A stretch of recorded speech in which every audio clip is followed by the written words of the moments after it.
देखिए, आज हम शुरू करते हैं भाषा शिक्षण की विधियाँ। क्लास 3 से पहले आपको दोनों क्लास देखनी होगी और इन विधियों में से एक क्वेश्चन ज़रूर बनता है। आज पहली विधि कौन सी? अनुकरण विधि। अनुकरण का मतलब होता है कि पीछे-पीछे सीखना, फ़ॉलो करना। इसमें क्या होता है, पहले टीचर आपका पढ़ाता है और फिर बच्चे क्या करते हैं, बच्चे उसको फ़ॉलो करते हैं, यानी उसके पीछे-पीछे बोलते हैं या लिखते हैं। तो उसे कहते हैं अनुकरण विधि कहते हैं। शिक्षक के कार्यों का अनुकरण करते हुए जब कोई बालक सीखता है, तो उसे अनुकरण विधि कहते हैं। ये 3 प्रकार की होती है। कौन-कौन सी? लेखन अनुकरण। लेखन अनुकरण क्या होता है कि जैसे टीचर ने लिख दिया क बोर्ड पर, बच्चे फिर घर से लिख कर लाएंगे या क्लास में लिखते हैं क ऐसे। फिर ख लिख दिया, बच्चे घर से लिख कर लाएंगे, उसकी जैसे अक्षर बना कर लाते हैं। तो लेखन अनुकरण, यानी पहले लेख बच्चा बाद में लिखता है, पहले टीचर लिखता है। फिर दूसरा क्या है? दूसरा आपका उच्चारण अनुकरण। उच्चारण समझते हो, यानी बोलना। तो जैसे क्लास में टीचर पढ़ेगा क ख, फिर उसके पीछे-पीछे बच्चे बोलते रहते हैं, पढ़ते हैं, बोल-बोल के पढ़ना, उच्चारण अनुकरण। तीसरा क्या आपका? रचना। रचना अनुकरण क्या होता है? यानी रचना करके लाना। यानी हमने निबंध दे दिया कोई कि आप ना दीपावली पे निबंध लिख कर लाओ, तो बच्चा घर से दीपावली पे निबंध लिख कर लाएगा। तो कुछ भी ला सकता है, सिंपल चीज़ भी लिख कर ला सकता है। तो 3 प्रकार का अनुकरण होता है। कौन-कौन सा है?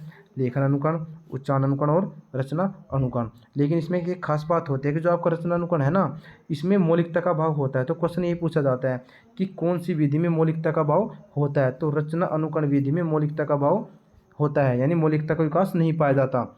बच्चे की मौलिकता का विकास नहीं हो पाता है, यानी कि मौलिकता क्या, बच्चा नई चीज़ नहीं सीख पाता। बच्चे को हमने जो क्लास में पढ़ा दिया ना कि श्री राम अयोध्या लौट आए थे, उन्होंने रावण को मारा, तो बच्चा सेम टू सेम ऐसे लिख के ले आता है। मौलिकता मतलब होता है नई चीज़ की खोज करना। तो बच्चा नई चीज़ की खोज नहीं कर पाता। ये किसका किसका दोष है? रचना अनुकरण विधि का दोष है ये। तो अच्छे से आपको समझ में आ गया कि अनुकरण विधि क्या होती है, कि जब टीचर पढ़ाते हैं और बच्चे उसको फॉलो करते हैं। अब देखते हैं दूसरी विधि। तो दूसरी विधि मोस्ट इंपॉर्टेंट है भाई, मोंटेसरी विधि। पहले क्वेश्चन बनता है कि इसकी खोज किसने की थी? तो इसकी खोज किसने की थी? जैसे इसका नाम है मोंटेसरी, तो मौर्य मोंटेसरी थी, उन्होंने इसकी खोज की थी। मैंने आपसे एक क्वेश्चन पूछा था कि मौर्य मोंटेसरी के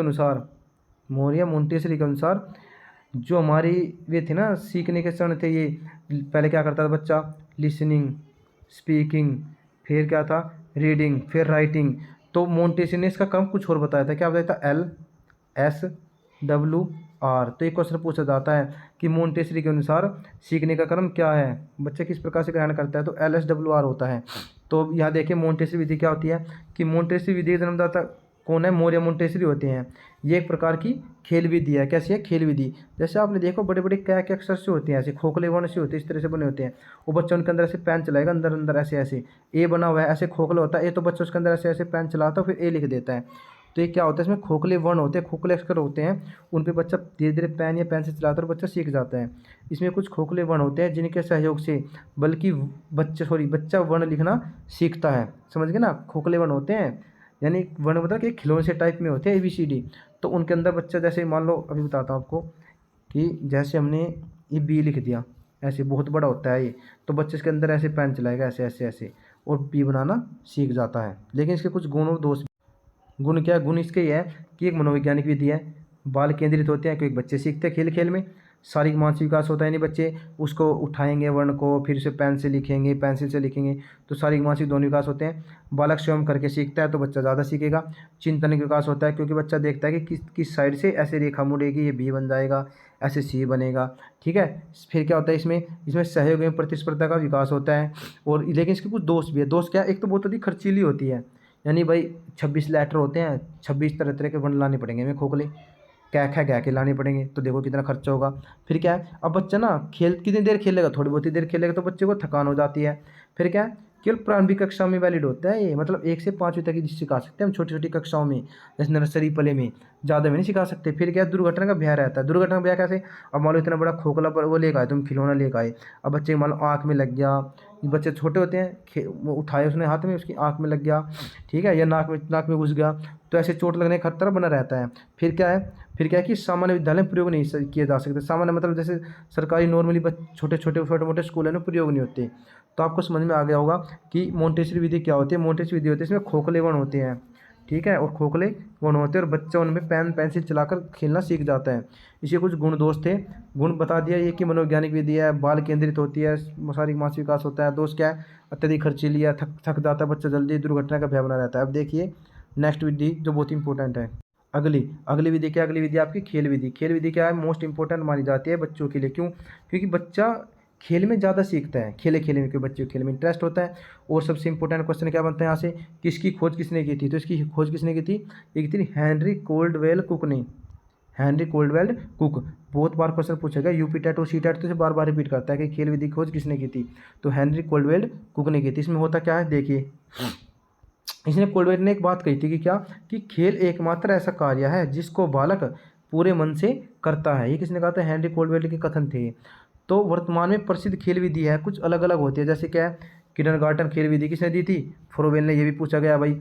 साचर विधि किसने दी थी, मोंटेसरी ने, ये भी पूछा गया है। और आपका तीसरा क्या है कि डोल्टन विधि किसने दी थी, हेलेना पारखास्ट ने। तो देखिए ये तीनों इंपॉर्टेंट है कि इनकी खोज किसने की थी, किंडरगार्टन किसने की थी, फ्रोबेल ने, साचार्य की मोंटेसरी ने, डोल्टन विधि किसने की थी, हेलेना पारखास्ट ने। मोस्ट इंपॉर्टेंट है भाई, याद रखना, जरूर पूछा जाता है। अब पहली है साचार्य विधि। साचार्य विधि क्या होती है, जैसे क्या अलग अलग वस्तु है, मान लें मेरे पास कि जैसे एप्पल है मेरे पास, तो मैं क्या कर दूंगा, एक पर्ची में एप्पल लिख के इसके ऊपर रख दूंगा। फिर क्या मेरे पास मान लो क्या है, एक छोटी सी कार है, खिलौना गाड़ी है, तो उसके ऊपर कार लिख के, पर्ची में कार लिखा मैंने, उसके ऊपर पर्ची रख दिया ऐसे, ठीक। तो फिर बच्चों को दे देता, बच्चा उन वस्तुओं पे जाकर उन पर्चियों को रखता है बार बार बार बार, समझे। क्या कहते हैं कि जैसे कोई वस्तु है, मान लो कार था, तो हमने एक पर्ची पे कार लिखा, इसके ऊपर पर्ची रख दी। फिर दूसरी वस्तु थी, उस पर पर्ची रख दी। तो फिर बच्चों को सिखा दिया एक बार, बच्चा खुद से जाकर उसके ऊपर पर्ची रख रख कर देखता है। तो इससे कैसे संज्ञा का ज्ञान करवाया जाता है, देखिए क्या होता है इसमें। साचर विधि मोरेमोंटेस ने खोज की। इस विधि में बालकों को शब्द ज्ञान करवाया जाता है। सबसे पहले विभिन्न वस्तुओं पर उसके नाम लिखी पर्ची रखी जाती है। फिर बालक वापस वस्तुओं पर रखी पर्ची को अभ्यास करता है। इस प्रकार शास्त्रीय व्यवहार से बालक सीखता है। संज्ञा शब्द का ज्ञान कराने के लिए इसका प्रयोग किया जाता है, ठीक है। जैसे पीछे हमने पूछा गया था ना एक क्वेश्चन, कि कौन सी विधि में मौलिकता का अभाव होता है, मौलिकता का विकास नहीं हो पाता, तो अनुकरण विधि थी, यानी रचना अनुकरण विधि। फिर यह पूछा जाएगा कि किसके द्वारा संज्ञा सीख सकता है बच्चा, तो साहचर्य विधि के द्वारा। आज उम्मीद आपको अच्छे से समझ में आएगा। आगे अगली आती है किंडरगार्टन। जैसे इसका नाम है किंडरगार्टन विधि, किसने दी थी, फ्रोबेल ने दी थी। इसने क्या बताया था कि जिस प्रकार बगीचे में क्या होते हैं, फूल होते हैं, उनकी माली देखभाल करता है। कौन देखभाल करता है, माली। तो इस प्रकार स्कूल में कौन होते हैं, स्कूल में होते हैं हमारे बच्चे। वो बच्चे की देखभाल कौन करते हैं, टीचर्स करते हैं। कौन करते हैं, टीचर्स करते हैं। तो ऐसे तुलना की थी इसने। तो क्या इस विधि में कि फ्रोबेल ने यह विधि देते हुए कहा था कि जिस प्रकार एक माली अपने बगीचे में फूलों की देखभाल करता है तथा स्वतंत्र रूप से सीखने के लिए प्रेरित करता है और एक वातावरण देता है, उसी प्रकार एक विद्यालय में एक शिक्षक रूपी माली विद्यार्थियों के लिए काम करता है। तो ये विधि की कौन सी किसने दी थी, फ्रोबेल ने दी थी। ये पूछा जाता है किंडरगार्टन विधि किसने दी थी, तो फ्रोबेल ने दी थी। अब आगे आती है आपकी डोल्टन। देखो भाई आ गया डोल्टन विधि। और ये डोल्टन विधि सोच लो कि हमारे मतलब की है, क्यों है, किसने दी थी, हेलेना पारखास्ट ने दी थी। इसमें क्या होता है, इसमें होता है कि जब आपका मन किया, तब कहाँ स्कूल में आओ, कोई रोक टोक नहीं है भाई। आपका दिन में 2 बजे मन किया स्कूल में आने का, आ जाओ। 4 बजे स्कूल में क्या मन आने का, आ जाओ। तो ये कौन सी विधि है, डोल्टन विधि। अब देखिए यहाँ क्या लिखा है कि अमेरिका के डोल्टन शहर में विकसित की गई थी और यह एक विद्यालय प्रणाली होती है, विद्यालय होती है, ठीक है। इसमें क्या होता है, इसमें आपका बालक किसी भी विषय को पढ़ सकते हैं, जब मन किया तब स्कूल आते, कोई पाबंदी नहीं होती। भाई डोल्टन विधि में क्या है कि कोई भी तो सब्जेक्ट पढ़ो, छूट है, किसी भी टाइम स्कूल आओ, कोई लिमिट नहीं है टाइम की, पाबंदी नहीं है, जब मन किया तब आ जाओ। ये क्या डॉल्टन विधि है। तो किसने दी थी, हेलेना पारखास्ट ने दी थी। कुछ गुण और दोष भी इसके होंगे। गुण क्या इसके, गुण ये है कि ये मनोवैज्ञानिक विधि है, ठीक है। तीसरे का प्रारंभिक कक्षाओं के लिए रोचक है कि बच्चे का जब मन किया तब आएगा, जो सी चीज़ की वो सब्जेक्ट पढ़ेगा। स्थायी ज्ञान प्रदान करता है कि बच्चा करके सीखता है ना, एक्टिव करके, तो बच्चे ज्ञान स्थायी हो जाता है और जिस जो ऑप्शन स्थायी होता है ना वो सही माना जाता है। चहुमुखी विकास होता है। चहुमुखी मतलब है कि सारे विकास होते हैं, विकास की 4 अवस्थाएं होती है ना, PCSE होती है 4 अवस्थाएं, फिजिकल, कोग्निटिव, सोशल, इमोशनल, यानी कि शारीरिक विकास, संज्ञानात्मक विकास, सामाजिक विकास और संवेगात्मक विकास, इन सब के विकास होता है। इसके द्वारा दोष क्या है, समय व धन ज़्यादा खर्च होता है, ठीक है। समय व धन ज़्यादा खर्च होता है क्योंकि भाई कोई बच्चा सुबह आया, कोई बच्चा क्या होता है शाम को आता है पढ़ने के लिए, कोई बच्चा दोपहर में आता है पढ़ने के लिए, तो समय का वेस्ट होगा और टीचर भी पूरे दिन चाहिए उपस्थित। फिर दूसरा क्या है इसका दोस्त, बालक में भाषा के लेखन कौशल का विकास नहीं हो पाता। कोई बच्चा तो मन मर्जी का सब्जेक्ट पढ़ेगा, बच्चा तो ये सब्जेक्ट पढ़ेगा जिसमें उसका खेल खेल में सीखता है, लिखने काम करने का ही नहीं हो, क्योंकि तो मन के अनुसार है। तो क्या है, लेखन कौशल का विकास नहीं हो पाता। फिर क्या, पाठ्यक्रम समय से पूरा नहीं हो पाए क्योंकि बच्चा क्या, आप तो स्कूल में आए या ना आए, बच्चा तो मन का मालिक है। इस विधि में कहा गया है ना डोल्टन विधि में कि बच्चे जब मन किया तब स्कूल में आए, जो मन किया वो सब्जेक्ट पढ़े, ठीक है, किसी भी टाइम स्कूल में आए। तो क्या होगा, धन व समय व धन ज़्यादा खर्च होगा। बालक का भाषा लेखन कौशल में विकास कम होगा, पाठ्यक्रम समय से पूरा नहीं हो पाएगा। अब देखिए नेक्स्ट विधि। देखिए नेक्स्ट आपकी विधि है आगमन निगमन विधि, जो कि मोस्ट इंपॉर्टेंट, मैंने मैथ में भी आपको बताया था, मैथ पेडागोजी में, कि मोस्ट इंपॉर्टेंट विधि होती है। अगर आप किसी भी एक सब्जेक्ट की पेडागोजी अच्छे से पढ़ लेते हो तो मेरी उम्मीद है कि आप सारे क्वेश्चन कर सकते हो सभी पेडागोजी के। तो देखिए आगमन निगमन विधि क्या होती है। आगमन विधि मैंने उसमें बताया था कि जब हम पहले क्या करते हैं, बच्चों को हम पहले क्या देते हैं, एग्जाम्पल से क्या बनाते हैं हम, रूल। क्या बनाते हैं, रूल, यानी एग्जाम्पल से रूल की ओर जाते हैं। तो कौन सी विधि होती है, आगमन विधि। और बच्चे के लिए अच्छी मानी जाती है, बच्चे का विकास होता है बहुत तरीके से। और निगमन क्या होता है, इसका विपरीत होता है। बस एक को याद रखो, दूसरा खुद याद हो जाएगा। तो क्या कहा, भाषा शिक्षण में आगमन या निगमन विधि का एक साथ उपयोग किया जाता है, या भाषा की महत्वपूर्ण विधि होती है। देखो हम पढ़ेंगे आगमन निगमन में डिफरेंस। आप सिर्फ आगमन विधि को पढ़ लो, निगमन विधि खुद याद हो जाती है। मैंने बताया था तब भी कि आगमन विधि होती है, कि आगमन विधि होती है आपकी उदाहरण से नियम की ओर जाते हैं। ठीक है, शिक्षार्थी और शिक्षक दोनों इसमें सीखते हैं और कार्य करते हुए सीखते हैं। इसके कुछ शिक्षा सूत्र है जो पूछे जाते हैं यूपीटेट सीटेट में बार बार। शिक्षा सूत्र से क्वेश्चन बनता है, क्या है, कहा जाता है कि ज्ञात से ज्ञात की ओर जाते हैं, पूर्ण से अंश की ओर जाते हैं, मूर्त से मूर्त की ओर, विशिष्ट से सामान्य की ओर, विश्लेषण से संश्लेषण की ओर। ये क्वेश्चन बनता है आपका सीटेट में। क्या पूछता है कि मूर्त से मूर्त की ओर ये कौन सी विधि का लक्षण है, तो कौन सी का, आगमन विधि का।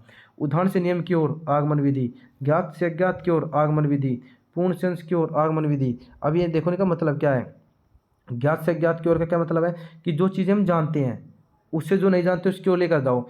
बच्चे को कह दो कि देखो भाई ये है ना, हर एक चीज़ मान लो मैटर के बारे में पढ़ाना, में सॉलिड लिक्विड के बारे में पढ़ाना है, पहले भी चीज़ें दिखाओ जो हमारे सामने उपस्थित है। भाई जल होता है, ये ठोस होता है, ये द्रव होता है, ऐसे। फिर जो चीज़ें नहीं जानते उनकी ओर लेकर जाओ, यानी ज्ञात से अज्ञात की ओर। अब पूर्ण से अंश की ओर मतलब क्या है, पहले बच्चे को पूर्ण वस्तु का ज्ञान कराओ। जैसे पूर्ण वस्तु को ज्ञान कैसे कराओगे, बच्चों को दिखाओ कि पूर्ण वस्तु ऐसे जैसे पूरी पृथ्वी होती है, पृथ्वी के अंदर भाई सूर्य है, चंद्रमा है, तारे हैं। फिर उनका धीरे धीरे हर एक हिस्से के बारे में बताओ कि चंद्रमा क्या है, तारे क्या है, तारे कैसे बने, यानी कि पूर्ण से अंश की ओर।